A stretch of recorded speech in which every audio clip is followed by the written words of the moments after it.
50절까지 말씀인데요. 36절부터 우리 50절 말씀 제가 가진 성경으로 신약 168면에 있습니다. 우리 한 절씩 교독하겠습니다. 제가 먼저 36절 읽겠습니다. 너희에게 아직 빛이 있을 동안에 빛을 믿으라. 그리하면 빛의 아들이 되리라. 예수께서 이 말씀을 하시고 그들을 떠나가서 숨으시니라. 이렇게 많은 표적을 그들 앞에서 행하셨으나 그를 믿지 아니하니 이는 선지자 이사야의 말씀을 이루려 하심이라. 이르되 주여 우리에게서 들은 바를 누가 믿었으며 주의 팔이 누구에게 나타났나이까 하였더라. 그들이 능히 믿지 못한 것은 이 때문이니 곧 이사야가 다시 일렀으되 그들의 눈을 멀게 하시고 그들의 마음을 완고하게 하셨으니 이는 그들로 하여금 눈으로 보고 마음으로 깨닫고 돌이켜 내게 고침을 받지 못하게 하려 함이라 하였음이더라. 이사야가 이렇게 말한 것은 주의 영광을 보고 주를 가리켜 말한 것이라. 그러나 관리 중에도 그를 믿는 자가 많되 바리새인들 때문에 드러나게 말하지 못하니 이는 출교를 당할까 두려워함이라. 그들은 사람의 영광을 하나님의 영광보다 더 사랑하였더라. 예수께서 외쳐 이르시되 나를 믿는 자는 나를 믿는 것이 아니요 나를 보내신 이를 믿는 것이며 나를 보는 자는 나를 보내신 이를 보는 것이니라. 나는 빛으로 세상에 왔나니 물은 나를 믿는 자로 어둠에 거하지 않게 하려 함이로라. 사람이 내 말을 듣고 지키지 아니할지라도 내가 그를 심판하지 아니하노라. 내가 온 것은 세상을 심판하려 함이 아니요 세상을 구원하려 함이로라. 나를 저버리고 내 말을 받지 아니하는 자를 심판할 이가 있으니 곧 내가 한 그 말이 마지막 날에 그를 심판하리라. 내가 내 자의로 말한 것이 아니요 나를 보내신 아버지께서 내가 말할 것과 이룰 것을 친히 명령하여 주셨으니. 우리 함께 읽겠습니다. 나는 그의 명령이 영생인 줄 아노라. 그러므로 내가 이르는 것을 내 아버지께서 내게 말씀하신 그대로니라 하시니라. 아멘. 제가 신대원에 다닐 때 어떤 교수님이 이런 문제를 냈습니다. 여러분들 이제 그때 당시 전도사님들이었죠. 전도사님들 예배에서 가장 중요한 게 뭔지 아십니까라고 물어봤는데 당연히 저희 마음속에는 뭐가 답으로 나왔을까요? 말씀입니다라고 했는데 그 교수님이 이러시는 거예요. 여러분들 찬양입니다. 찬송이 예배에서 가장 중요합니다. 이런 얘기를 하시는 거예요. 근데 그 말씀으로 하시는 그 이유인즉슨 우리가 성도로서 사실 일주일에 한 번 나와가지고 함께 이 자리에서 모여서 하는 모든 그 예배의 순서 가운데 전체가 참여하고 전체가 한 입으로 고백하며 전체가 하나님께 영광 올려드리는 것이 사실 예배의 주 목적이며 가장 중요한 것이다라는 것을 이렇게 알려줬던 것 같습니다. 그래서 저는 문지민 전사님 너무 좋습니다. 찬양이들을 너무 잘하고 너무 은혜스럽게 하고 막 제 발작 버튼, 눈물 발작 버튼이 임재 찬양이거든요. 혜린 자매 찬양할 때요 바로 그냥 눈물이 그냥 찔끔찔끔 나와가지고 혼났었는데요. 여러분들 찬양 가운데 많은 은혜 누리시고 또 그 찬양의 삶에서 찬양을 많이 들으시길 바랍니다. 이제 설교 시작하겠습니다, 여러분들. 여러분들 제가 알기로 여러분들 중에는 사실 많은 지체들이 이제 어느 정도 직장에서 뭐 학교에서 조금 이제 중간 관리자 혹은 이제 좀 사람을 다루기도 하고 어떤 프로젝트를 주도하기도 하고 또 이렇게 마냥 이제 말단 이런 막내의 사람은 많지 않은 걸로 제가 이제 정보를 들었습니다. 그래서 좀 사람을 좀 부려야 되고 사람들과 함께 좀 합을 맞춰서 일해야 되는 그런 분들이 여기 적지 않게 있다라는 거죠. 목사님 아직 저는 막내이고 아직 저는 말단이고 어디 가도 커피를 타야 됩니다라는 이런 친구들이 있으면 여러분들은 좋은 겁니다. 좋은 거예요. 또 이런 분들도 있을 겁니다. 내가 돈을 주고 사람을 고용하는, 그러니까 사람에게 일을 맡기고 일을 시키고 또 말 그대로 사장님이신 분들도 계시고요. 아니면 이런 사장님을 대상으로 영업을 하거나 관계를 맺고 이런 사업을 하시는 분들도 계실 겁니다. 여러분들 이러한 대인 관계 속에서 혹시 여러분들 말을 듣지 않는 후배, 말을 듣지 않는 사람들, 아르바이트생, 협력사 그런 주변 사람들이 있다고 칩시다. 그리고 여러분들 그 말 안 듣는 사람을 어떻게 하십니까? 말을 해도 말을 안 들어요. 말을 해도 개선의 의지가 없습니다. 이렇게 하라고 해서 시키면 이렇게 하지 않고, 이렇게 좀 해보라고 해도 절대 말을 듣지 않는 사람이 있다면 여러분들은 어떻게 할 것 같습니까? 최후의 보루로서 내가 정말 이거 마지막으로 얘기할 테니까 좀 들어봐라, 이렇게 얘기해도 듣지 않는 사람이 있다면 여러분들은 과연 어떻게 하실 것 같습니까? 저 같으면 그 사람을 포기합니다. 포기하고, 저는 이런 말을 많이 이제 쓰고 하는데, 사람은 고쳐 쓰는 거 아니다라고 이렇게 성경 말씀 있는 거 아닙니다. 여러분들 그냥 흘려 들으시면 돼요. 사람은 고쳐 쓰는 거 아니다라는 말이 있는데, 제가 왜 이 말을 했냐면, 여러분들 오늘 말씀 한번 들어와서 같이 한번 이것을 한번 생각하면서 오늘 본문 말씀을 한번 읽어보시기 바랍니다. 예수님은 지금 요한복음 1장에서부터 우리가 이제 마지막으로 봤던 이 12장까지 계속 무슨 말씀을 하시냐면요, 사실 하나님의 아들로서 이 예수님이 오셨는데 이 땅에서 자신이 하나님의 아들임을, 내가 하나님의 그 신성한 능력이 있음을 계속해서 보여주고 계십니다. 이거를 우리는 표적이라고 해요. 표적, 기적이라고 하죠. 이 표적을 사람들에게 보여줌으로써 내가 하나님의 아들이다, 메시아임을 알려주는 것입니다. 여러분들이 선배이고 사장이고 중간 관리자이고 프로젝트의 진행자라면 아마 여러분들은 이미 그 막내의 시절을 지나서, 그 알바와 인터넷 시절을 지나서 어느 정도 이 착오와 실수를 좀 경험해봤고 또 그거를 처리할 줄 아는 그러한 사람이라는 건데, 여러분들이 보여줄 수 있는 능력이 있지 않습니까? 그 중간 입장에서, 그 어떤 사장의 입장으로서. 아무튼 그러한 능력이 있어서 그거를 보여주고 알려주고 가르쳐주고 이렇게 하면 좋다라고 얘기하지만 이 사람들이 그거를 인정하지 않는 겁니다. 그 밑에 사람이, 그 주변 사람이, 나와 관계된 사람들이 그거를 무시하는 것이죠. 예수님이 딱 이런 상황인 것입니다. 예수님이 지금 이러한 상황이에요. 표적과 기적을 유대인들과 바리새인과 대제사장들에게 보여줍니다. 예수님이 자기 자신이 어떤 분인지를 사람들에게 알려주는 거죠. 드러내서 공적인 자리에서 보여주는 것입니다. 뭐 어떤 것들을 했습니까? 물을 포도주로 바꾸기도 했고요. 오병이어의 기적, 떡 5개와 2마리 물고기를 5천 명으로 먹이기도 했고요. 풍랑을 잠잠하기도 했고요.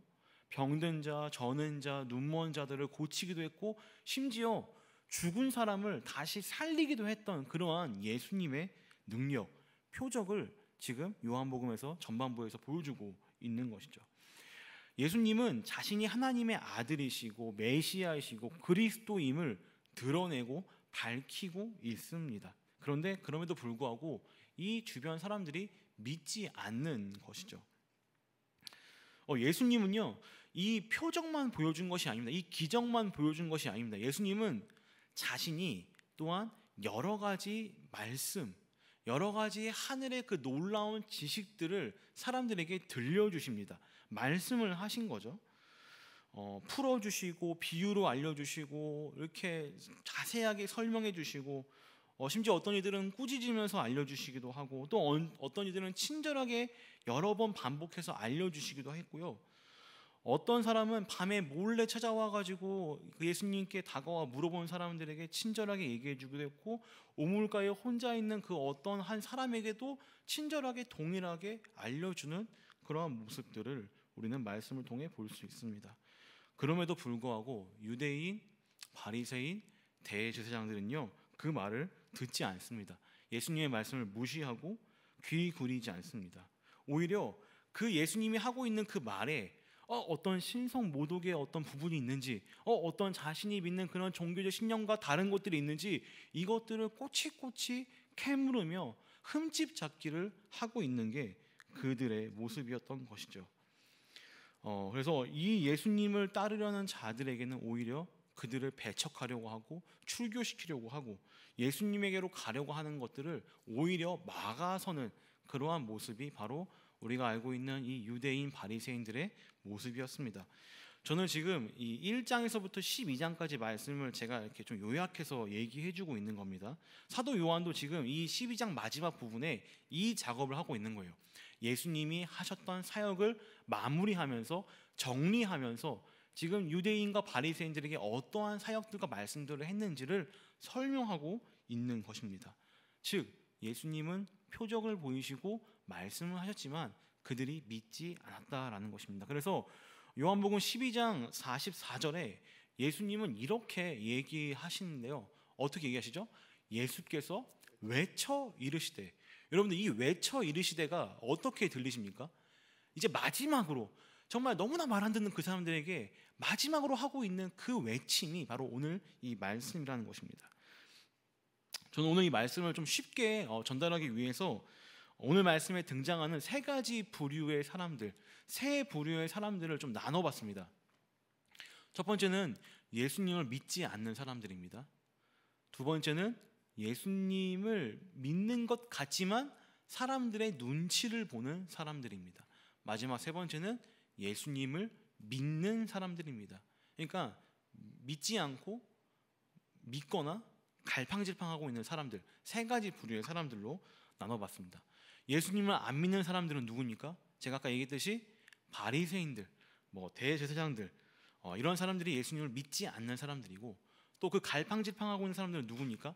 바리새인들의 눈치를 보면서 지금 예수님의 그 말씀을 좀 들었을 때 뭔가 좀 혹하는 게 있었지만, 그런데 지금 이 바리새인들, 이 사람들이 무서워가지고, 이 사람들의 그 눈치가 신경 쓰여가지고 차마 예수님께 다가가지 못하는 관리들이 등장합니다. 그리고 마지막으로 이 예수님을 굳게 믿고 그분의 말씀을 듣고 따르며 또 약속받은 그 영생을 약속받은 그 예수님을 믿는 자들이 말씀 전후로 등장하고 있죠. 먼저 첫 번째로 저는 이 예수님을 믿지 않는 사람들에 대해서 한번 살펴보려고 합니다. 예수님을 이 안 믿는 사람들, 이 유대인들, 바리새인들, 대제사장들을 말할 때에 오늘 말씀의 이 저자인 요한은요, 사도 요한은 구약 이사야 그 선지자의 말을 빌려와서 그들의 그 상태를 설명하고 있습니다. 이사야서에서 두 군데의 말씀을 가지고 오고 있는데 53장과 6장 말씀을 가지고 와서 설명하는데, 이 사도 요한은요, 이 바리새인과 대제사장들이 이렇게 예수님의 말씀을 듣지 않는 이유를 바로 하나님 예언의 성취로서 하나님이 예언하셨다라는 그것을 이루기 위해서 그들이 말을 듣지 않았다라고 이렇게 좀 어렵게 설명을 하고 있습니다. 우리 함께 37절과 38절 말씀 한번 읽어보도록 하겠습니다. 37절 38절입니다. 함께 읽겠습니다. 시작. 이렇게 많은 표적을 그들 앞에서 행하셨으나 그를 믿지 아니하니 이는 선지자 이사야의 말씀을 이루려 하심이라. 이르되 주여 우리에게서 들은 바를 누가 믿었으며 주의 팔이 누구에게 나타났나이까 하였더라. 그러니까 지금 이렇게 예수님의 능력이 보여졌고 예수님의 그 음성이 울려 퍼졌음에도 불구하고 이 사람들이 믿지 않았다는 것이죠. 근데 이 믿지 않은 이유가 다름 아니라 이 이사야의 말씀, 이 예언을 성취하기 위해서 그렇게 했다라고 합니다. 이어서 또 하나의 말씀을 덧붙이고 있는데요, 39절과 40절 말씀입니다. 우리 반복되는 느낌의 말씀인데 같이 한번 더 읽겠습니다. 39절입니다. 시작. 그들이 능히 믿지 못한 것은 이 때문이니 곧 이사야가 다시 일렀을 때 그들의 눈을 멀게 하시고 그들의 마음을 완고하게 하셨으니 이는 그들로 하여금 눈으로 보고 마음으로 깨닫고 돌이켜 내게 고침을 받지 못하게 하려 함이라 하였음이더라. 그러니까 지금 이사야는 당시의 그 유대인들, 그들에게 회개를 촉구하고 다시 하나님께로 돌아올 것을 얘기했습니다. 말씀을 선포했습니다. 하나님의 말씀을 대언했습니다. 그런데 이들은 그 이사야의 말씀을 듣지 않았고, 그리고 듣지 않은 이유가 바로 하나님이 그들의 귀를 막으시고 눈을 멀게 하시고 마음을 완악하게 했다라고 설명합니다. 그러니까 어떻게 보면 좀 약간 이중적인 거예요.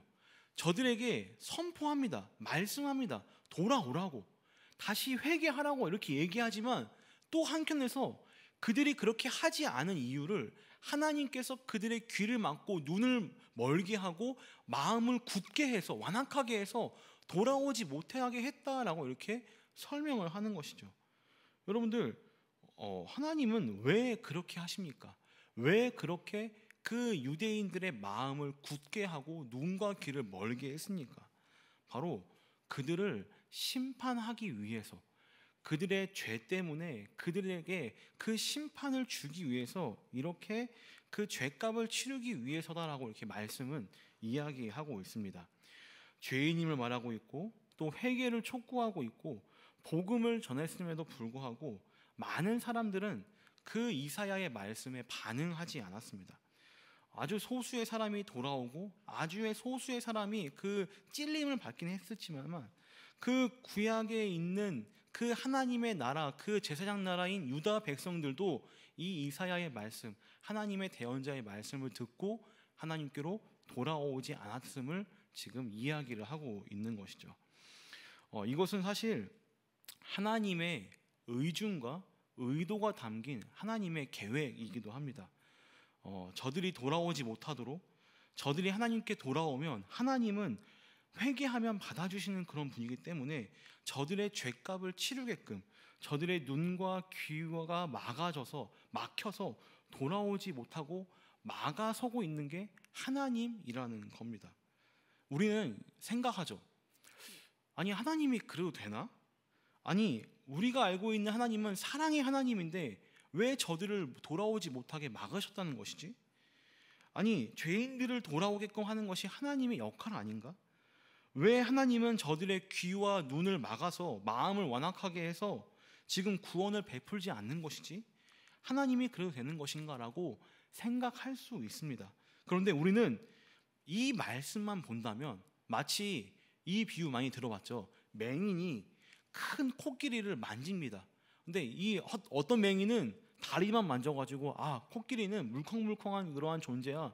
어떤 맹인은 그 코에 있는 수염만 만지면서 코끼리는 이렇게 빗자루같이 생기는 동물이야 막 이렇게 얘기한 비유 여러분들 들어보셨죠? 우리는 이 말씀만 보고 하나님이 이런 분이시다라고 이렇게 판단을 해서는 안 된다는 것이죠. 왜 그렇습니까? 하나님은요 이미 백성들에게 많은 기회를 줬습니다. 기회를 주지 않은 게 아닙니다. 하나님은 이스라엘과 남유다 백성들에게 기회를 주고 회개하고 돌아오도록 다시 돌아오라고 그렇게 애타게 부르셨던 하나님의 모습이 있습니다. 그러나 그럼에도 불구하고 백성들이 돌아오지 않았다는 것이죠. 저들은 하나님의 말을 듣지 않았습니다. 하나님이 저들의 귀와 눈을 막은 것으로 볼 수도 있지만 다른 한편으로는 하나님이 주신 기회를 저들은 저버린 것이고 하나님이 뻗은 그 구원의 손길을 거부한 것이 그들의 모습일 수도 있습니다. 자, 이제 이 이사야서의 말씀을 제가 마칩니다. 그런데 이사야서의 이야기를 마치는데 이 이사야서에서 이 이야기가 이제 600년이 지났습니다. 600년이 지나면 지금 어디냐면 지금 예수님이 살던 이 시기예요. 600년이 지나도 지금 이 유대인들은요 이러한 상태가 계속 지속되는 것입니다.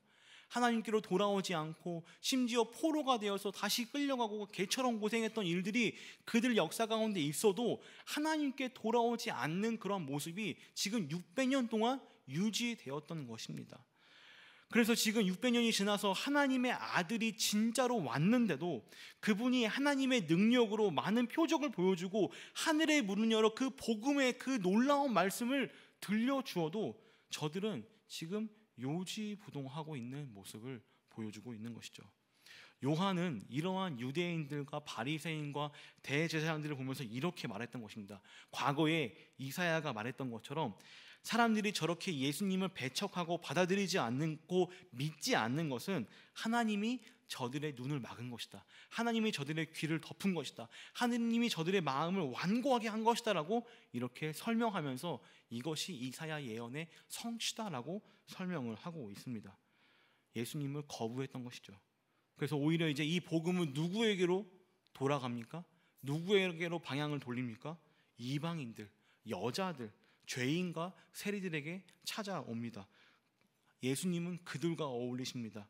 그들에게 하나님의 구원이 넘어갑니다. 지지난 시간에 살펴봤던 것처럼 헬라인들이 예수님에 대해서 궁금해하고 예수님의 말씀을 듣고자 합니다. 여러분들, 우리가 믿는 이 기독교는요 사실 은혜로만 설명이 되어집니다. 은혜 많이 들어봤죠? 은혜. 왜 은혜냐? 구원은요, 하나님이 주시는 것이기 때문에 우리는 은혜라고 얘기합니다. 그러니까 하나님이 주셔야지만 우리는 이 구원을 얻을 수가 있습니다. 내가 어떠한 공로와 노력과 선행에 의해서 이 구원을 받는 것이 아닙니다. 아무리 여러분들이 착하게 살아도, 아무리 여러분들이 선행을 많이 해도 하나님이 이 구원을 주시지 않는다면 여러분들은 절대로 구원을 받을 수가 없습니다. 여러분들, 우리나라에 복음이 언제 들어온지 아십니까? 거의 한 130년, 140년이 넘었습니다. 여러분들, 그 시간 동안에 너무나 많은 것들이 바뀌었습니다. TV를 켜면 기독교 채널이 서너 개는 됩니다. 라디오 채널도요, 2개나 복음에 계속해서 들려지는 것이고요. 심지어 서울에는요, 한때 노래방보다 많은 게 뭐였습니까? 교회였습니다. 이렇게 복음을 들은 사람, 복음을 들을 수 있는 그 수많은 통로들이 우리들에게 주어졌습니다. 그런데도 여러분들, 아직까지도 많은 사람들이 이 복음에 대해서 반응하지 않습니다. 아무런 느낌이 없습니다. 말 그대로 성경 말씀처럼 유대인들에게는 거리끼는 것이고 헬라인들에게는요, 어리석은 것처럼 들리는 것이 우리가 믿고 있는 이 복음이라는 것입니다. 이 복음이 이미 많이 퍼졌지만 많은 사람들에게 아무런 경종을 울리지 않고 있다는 것이죠. 그런데요, 여러분들, 여기 계신 여러분들은 다릅니다. 여러분들은 다른 사람들이에요. 여러분들이 어떻게 복음을 들었고 어떻게 이 자리에 왔는지 다양한 스토리들이 있지만 확실한 건 여기 있는 여러분들은요, 물론 많은 사람도 섞여 있습니다. 복음의 반응을 보인 자들이라는 것입니다. 하나님이 구원을 주시기로 한 그 작정을 입은 자들이고 그 예정을 입은 자들이고 그 길로 걸어가고 있는 사람들이 여기 있는 여러분들이라는 것입니다. 여러분들과 저 세상 사람들이 다르다는 것을 제가 얘기하고 있습니다. 여러분들이 뭔가 잘나가지고 여러분들이 구원을 받고 여러분들이 복음을 이해하고 반응하는 것이 아닙니다. 여러분들이 이 복음을 듣고 뭐 그런 집안에 태어났고 어떤 친구들을 통해서 이 자리에 앉아 있을지는 몰라도 여러분들이 전반적으로 이렇게 복음에 반응하고 이 자리에 앉아 있는 것은요, 다 하나님의 계획과 구원이라는 것입니다. 그 구원의 계획 가운데 여러분들이 있다는 것이죠. 그래서 여러분들, 그러한 하나님의 은혜에 반응하는 것이 예배의 자리이고 그 반응하는 삶이 신앙 생활입니다. 아시죠? 다 아시는 거 제가 알고 있습니다. 표정은 아닌 것 같은데 여러분들, 그 은혜에 반응하는 삶이 여러분들의 삶입니다. 자, 그렇게 은혜의 방법으로 구원을 베푸시는 그 하나님이 여러분들 그 구원의 손길을 뻗치시며 아직까지도 수많은 그 복음의 메아리를 끊임없이 외치는 가운데 아직까지도 많은 이들은 그 하나님의 외침에 반응하지 않고 있습니다.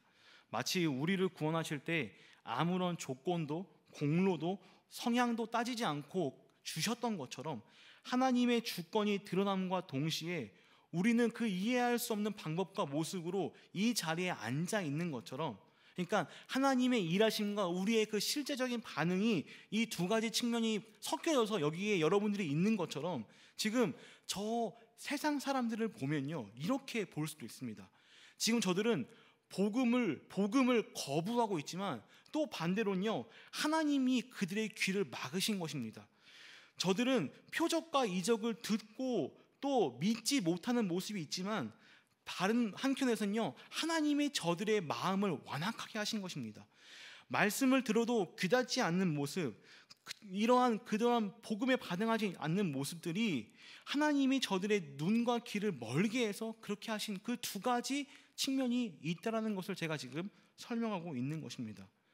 이것을 여러분들 하나님의 역설이라고 설명하는 것이 아니라, 그렇게 느끼는 것이 아니라, 이렇게 버림받은 사람들, 유기된 사람들, 하나님께 선택받지 못한 사람들을 보면서 하나님의 선택을 받은 여러분들의 삶이 얼마나 귀한 삶인지, 얼마나 큰 은혜인지를 우리는 깨달아 알아야 된다는 것이죠. 우리가 뭐가 잘나서 구원 받았습니까, 여러분들?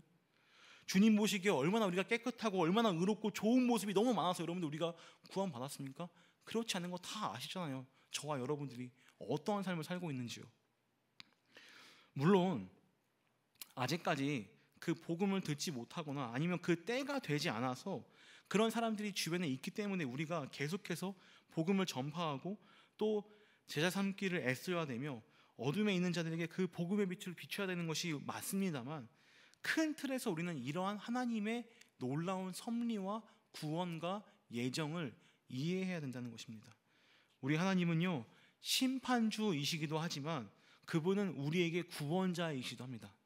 그분은 저들에게 진노하시는 분이기도 하지만 우리에게는요, 오래 참으시고 노를 더디하시는 분이기도 합니다. 우리 하나님은요, 많은 이들을 죽이시기도 했지만 우리들에게는요, 자신이 사랑하는 그 아들을 주기까지 우리를 살려내기 원하는 그러한 분이심을 우리는 알아야 된다는 것이죠.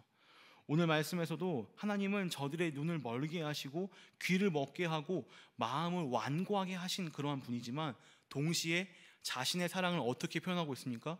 자신의 아들을 죽이면서까지, 십자가에 매달리기까지 하면서 우리를 사랑하시며 그 사랑의 표현을 하신 분이 바로 우리 하나님이십니다. 제가 지난주에 한 자매를 만나가지고 신방을 했었는데요. 그 자매는요, 저에게 이런 얘기를 했습니다. 목사님, 저는 사실 하나님이 잘 믿어지지가 않습니다. 하나님이 전혀 느껴지지 않아요. 이런 얘기를 하더라고요. 근데 이제 뭐 이렇게 믿는 집안 친구입니다. 그러면서 저에게 이렇게 질문을 했습니다. 저에게 딸이 있는 걸 알고서, 혹시 목사님 딸이 하나님을 안 믿고 지옥에 가면 어떻게 할 거예요, 목사님은? 이렇게 물어보는 거예요. 근데 저는요, 진짜 1초의 망설임도 없이 이런 얘기를 했습니다. 좀 약간 좀 경망스러운 말이기도 해요. 만약에 내 딸이 혼자 지옥에 간다면 나도 같이 지옥에 가겠다. 또 어디 가서 이르지 마요. 우리 목사님 막 지옥 간다 이렇게 얘기하지 마요. 이해가 돼요, 여러분들? 부모의 입장으로서 내 딸이 혼자 지옥에 가가지고 고통받는 것을 보면서 나는 가만히 못 있겠다라고 이렇게 저도 모르게 그냥 툭 튀어나왔어요. 굉장히 불경건한 말이죠. 근데 놀랍게 제가 이렇게 뱉고 나서 뭐가 떠올랐냐면 하나님의 사랑이 떠오른 거예요. 저는 그때 정말 다시 한번 새삼 느꼈습니다. 여러분들, 예수님은요, 죽으셨어요. 하나님이 죽으신 거예요. 하나님은 우리에게 구원을 그냥 이렇게 줄 수도 있어요. 내가 사랑하는 자녀들, 내가 이제 죽음을 없애주겠다. 너희들에게 죽음을 없애주겠다. 하나님이요, 마귀 사탄을 그냥 때려 죽여도 그냥 없애버려도 그 존재를 그냥 지워버려도 되시는 그런 분이신데도 불구하고 자신이 직접 죽으신 겁니다. 여러분들, 그러니까 이제 애를 낳아야지 이걸 이제 이해하는 거예요. 여러분들, 빨리 홀리브치 가가지고 이 하나님의 사랑이, 그 부모의 사랑이 뭔지를 깨달아. 저에게 어떤 목사님이 맨날 저한테 그 얘기했어요. 전도사 때. 너는 한만 깨어도 복음을 모른다. 왜요? 애를 낳아봐야지 복음을 안다는 거예요. 자식 사랑, 이 아들, 딸 사랑이 뭔지 물론 아시는 분들 다 아실 겁니다만 그렇게 저에게 얘기를 했습니다. 그러니까 이것을 녹여내서 여러분들 이렇게 얘기를 한다면, 예수님은요, 말로만 사랑한 게 아니었습니다. 진짜로 우리를 사랑해서 죽으셨고, 진짜로 우리를 사랑해서 그 짐을, 그 우리의 죄값을 다 지고 가셨으며, 정말로 우리를 사랑했기 때문에, 여러분들 이런 말 들어본 적 있어요? 예수님이 음부에까지 내려가셨습니다. 여러분들 영어로 된 사도신경 보면요, 그 내용이 들어가 있어요. 예수님이 죽은 지 3일 만에 부활하시기 전에 그 음부에 내려갔다는 말이, 고백이 있습니다. 심지어 거기까지 우리의 죄값을 지고 내려가신 분이 우리의 예수님이라는 것을 설명하고 있는 것입니다. 히브리서 4장 15절은 이렇게 얘기하고 있어요. 우리 개역 한글 버전이 잘 얘기해주고 있는데 뭐라고 얘기하고 있냐면 같이 한번 읽어볼까요? 함께 읽겠습니다. 시작. 우리에게 있는 대제사장은 우리 연약함을 체휼하지 아니하는 자가 아니요 모든 일에 우리와 한결같이 시험을 받은 자로되 죄는 없으시니라. 그러니까 체휼의 의미가 이겁니다. 진짜로 경험했다. 내가 정말로 이 몸뚱아리로 경험했다라는 것입니다. 누가요? 예수님이요. 여러분들 국회의원들 다 아시죠? 국회의원 혹시 없죠? 여기 국회의원 없죠? 국회의원들이 선거철 되면 뭐 합니까? 시장 가가지고 뭐 찍어 먹잖아요. 떡볶이 찍어 먹고 순대 찍어 먹고 뭐 합니까? 서민 활동들을 하시지 않습니까? 근데 우리가 언제 시험 받아요? 재산 공개됐을 때, 재산이 막 40억, 뭐 130억 이렇게 되시는 분들이 뭐 한 거예요? 그 선거철에 서민 코스프레 한 거예요. 우리 얼마나 물론 뭐 빚이 많으신 뭐 이렇게 국회의원들도 많다고 제가 듣긴 했는데 왜 우리가 실망합니까? 이런 부분 아니에요? 근데 예수님은 그냥 말만 그런 게 아니라 정말로 자신이 죽어서 그 사랑을 증명해 보이신 게, 그리고 그러한 은혜를 입은 게 바로 우리다라는 것입니다. 여러분들, 신용이 아닙니다. 예수님은 살아계신 하나님의 아들로서 그 하나님의 사랑을 전하기 위해서 보이시고 말씀하시고 믿음을 주시고 기적을 베푸시고 병을 고치시며 죽은 자들을 살리셨고 심지어 자기를 그 십자가에 내오신 분이 예수님이라는 것입니다. 여러분들, 이 정도 들었으면 이제 그 두 번째 제가 이제 인물을 얘기하려고 해요. 이제 관리들이에요, 관리들. 이 관리들이 뭐냐면요, 말씀을 듣고 아직까지도 갈팡질팡하는 거예요. 아직까지도 긴가민가 하는 거예요. 혹은 사람의 영광, 사람의 그러한 인정이 더 좋아가지고 하나님을 잡지 못하는 사람들이 이 관리들인 거예요. 혹시나 아직까지도 이런 관리들처럼 갈팡질팡하고 있는 사람들이 있다면 빨리 하나님께로 돌아오시기 바랍니다. 여러분들은요, 죽었을 때 어디 앞에 섭니까? 하나님 앞에 섭니다. 그런데요, 그 하나님 앞에 섰을 때에 여러분들이 그렇게 좋아했던 사람들의 인정, 여러분들이 그렇게 좋아했던 사람들의 그런 환호들, 그러한 인싸됨들, 그때 되면요, 여러분들 그 사람들은요 찍소리도 못해요.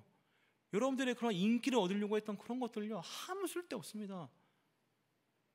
왜 지금 요한이 그렇게 절규 맺히는 목소리로 설명하고 있습니까? 저들은 뭐라고 얘기해요? 사람들의 영광을 하나님 사랑하는 것보다 더 사랑했다, 더 좋아했다. 혹시나 우리 공동체 가운데서도 복음이 중심이 아니라 정말로 그냥 사람 만나는 게 좋아서, 혹은 막 뭔가 이렇게 서로 교제하는 게 좋아서 그게 중심이 된다면요, 여러분들, 우리는 틀려먹은 거예요. 어떻게 보면 그런 거 아닙니다. 복음이 중심이 되고 말씀이 중심이 되고 찬양이 중심이 되는 그러한 예배 공동체가 먼저여야지, 교제는 그 주변의 것이라는 거 다 알고 계시죠? 바리새인들이 무서웠던 거예요. 이 관리들은요, 바리새인들이 그 눈치가 무서웠던 것입니다. 내가 좀 이 땅에서 좀 잘 살기 위해서, 내가 좀 불편하지 않게 좀 잘 살기 위해서 그러한 것이 빠르게 지나갔던 것입니다. 그러니까 관리를 하고 있죠. 여러분들, 적당히는 없습니다. 나중에도 없습니다. 목사님 나중에 제자만 할게요. 목사님 적당히만 하고 확신만만 끝내고 그만하겠습니다. 이러면 아니에요. 목사님 그 끝장 봐야죠. 여러분들, 안 그래요? 머뭇거리고 결단하지 못하는 모습이 있다면, 혹은 그 무리와 소속 가운데서 그냥 안정감을 누리고 있다면, 여러분들 그러한 관리와도 같은 분들이 계신다면, 그러한 모습이 있다면 하루속히 벗어서 하나님께로, 예수님께로 더 가까이 가는 여러분들이 되시면 좋겠습니다. 말씀을 정리하겠습니다. 사랑하는 라이프캐쳐 여러분, 저는 여러분들이 오늘 말씀을 통해서 예수님이 어떤 분인지 정확히 그리고 제대로 알았으면 좋겠습니다. 예수님은요, 오늘 말씀처럼 하나님의 아들이십니다. 그리고 그분이 하신 말씀은요, 하나님의 말씀입니다. 그리고 그 하나님의 말씀이 지금 우리 손에 들려 있습니다. 우리는 비록 지금 그분을 보진 못하지만 그분의 삶과 말씀과 놀라운 표적들을요 듣고 보고 마음으로 깨닫습니다. 믿는 자는 이것을 고백하는 자입니다. 말씀에서 주님의 음성을 듣기를 원하는 자들이고요, 기도함으로써 그들의 세밀한 음성을 듣기를 원하는 자들입니다. 여러분들, 말씀도 안 보고 기도도 안 하고 하나님 나한테 왜 이러세요? 왜 나는 행복하지 않습니까? 이런 얘기 하지 마세요. 그냥 말씀 보고 기도하고, 물론 뭐 저도 많이 부족하긴 하지만 말씀 보고 기도하면요, 하나님이 분명히 그 여러분들 삶 가운데서 주십니다. 말씀을 주시고 뭐 각자 다른 어떠한 방향으로 방법들로 얘기하시겠지만, 정말로 여러분들 그 인생의 답이 필요하신 분들은요, 말씀 보시고 기도하시기 바랍니다. 여러분, 우리에게는요 이 은혜의 방편이 이거밖에 없습니다. 하나님의 은혜를 누릴 수 있는 건요 이거밖에 없습니다. 말씀과 기도와 또 이 예배. 찬양이 얼마나 은혜스러워요. 나만 은혜스러운 거예요. 여러분들, 마지막으로만 말이 길어져. 마지막으로만 얘기할게요. 진짜 마지막. 여러분들 이 예수님을 믿는 자에게 영생을 주십니다. 그리고 이 복음은요 선택 사항이 아니에요, 여러분들. 이건요 하나님의 그냥 명령입니다. 믿는 자는 사는 겁니다. 믿는 자는 영생을 누리는 겁니다. 예수님을 붙잡는 자는요 영원히 사는 겁니다. 제가 제 딸이 그 지옥 간다는 얘기를 듣고 얼마나 제가 제 딸한테 지금부터 교육시키고 있어요. 밥 먹을 때 기도시키고요. 여러분들 최고의 효도는요 여러분들 다른 게 아니라 여러분들 그냥 열심히 교회 다니는 게 여러분들 최고의 효도예요. 진짜예요. 뭐 괜히 막 무슨 뭐 좋은 직장 뭐 어디 뭐 어머니 무슨 건강검진 뭐 100만 원짜리 이런 거 막 뭐 크루즈 이런 거 안 시켜도 무슨 그냥 수요 예배 다니시고 금요 예배 다니시고 새벽 예배 다니시고 우리 딸이 왜 저러나 우리 아들이 왜 저러나 이게 여러분들 최고의 효도입니다.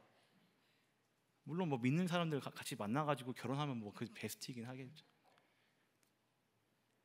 주둥이가 문제야 아무튼. 여러분들 예수님 잘 믿으시기 바랍니다. 저한테 얘기하는 거예요. 머뭇거리고 주저하지 맙시다. 사람들 시선보다 하나님의 눈치를 더 살피는 그러한 여러분들의 복된 한 주가 되길 주님의 이름으로 축원드립니다. 우리 함께 일어나서 말씀 앞에서 함께 찬양하겠습니다.